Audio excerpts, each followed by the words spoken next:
Hello and welcome back to the Studyclix Explains King Lear series. In this episode, Studyclix expert teacher Peter Tobin brings you through everything you need to know about the imagery and symbolism present throughout the play. Peter Tobin is an English teacher who has a YouTube channel called Mr. Tobin Leaving Cert English, where you can find loads of free videos covering different parts of the Leaving Cert English course.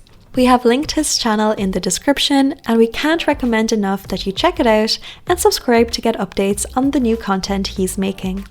The next voice you're going to hear is Peter's, and we hope that you will enjoy this episode.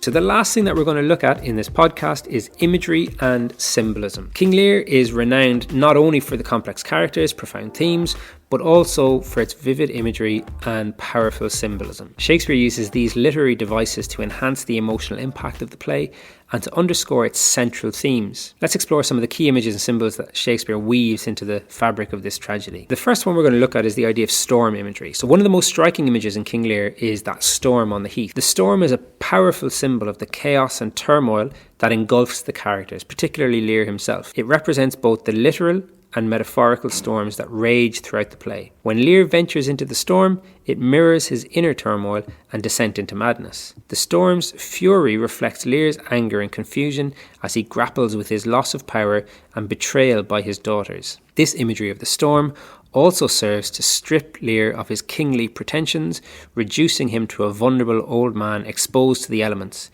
It symbolises the breakdown of social and natural order, highlighting the play's exploration of authority and chaos. Shakespeare frequently employs animal imagery in King Lear to convey the primal and savage nature of the character's action. This imagery underscores the theme of the degeneration of humanity and the brutality that can arise when social order collapses. Goneril and Regan are often associated with predatory, ruthless animals, emphasising their ruthlessness and inhumanity. Albany says, "Tigers, not daughters, what have you performed?" Lear himself uses animal imagery to express his sense of betrayal and the unnatural behaviour of his daughters. He says, "How sharper than a serpent's tooth it is to have a thankless child." This animalistic imagery serves to dehumanise the characters, illustrating how their actions deviate from natural familial bonds and societal norms.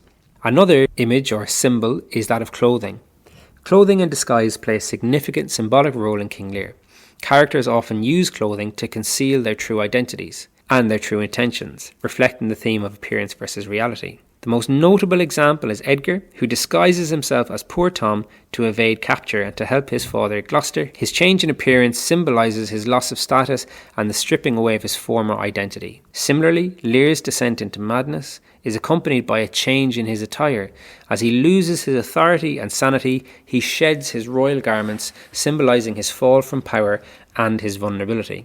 This stripping away of clothing parallels Lear's stripping away of pretensions and his journey towards self-awareness. Yet another image is that of vision or blindness. So this motif underscores the theme of insight and the character's ability, or in many cases inability, to see the truth. Gloucester's physical blindness is a powerful symbol of his earlier metaphorical blindness to the true nature of his sons. His literal blinding is a turning point that leads to his eventual insight.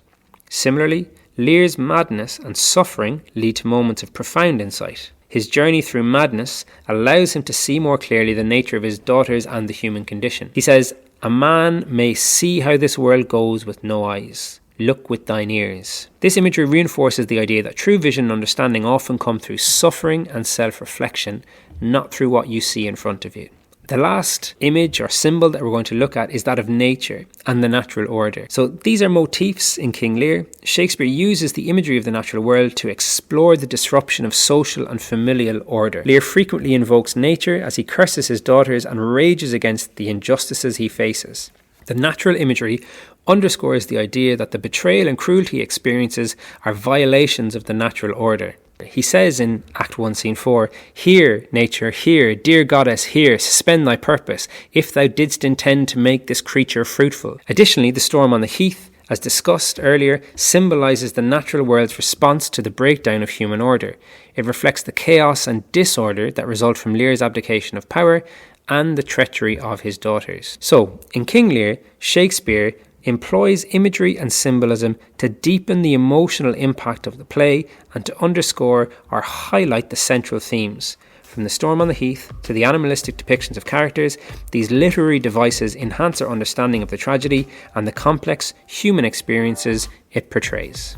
That concludes our 10th episode, and we hope that this analysis of symbolism and imagery used by Shakespeare has given you a deeper understanding of their purpose, and also equipped you with lots of great ideas and phrases that you could use in your own essays. Once again, if you enjoyed this, we would really encourage that you check out Peter's YouTube channel, Mr. Tobin Leaving Cert English, which is linked in the description. Trust us when we say this is an incredible free resource for 5th and 6th year students. And we hope that you stay tuned for more content like this.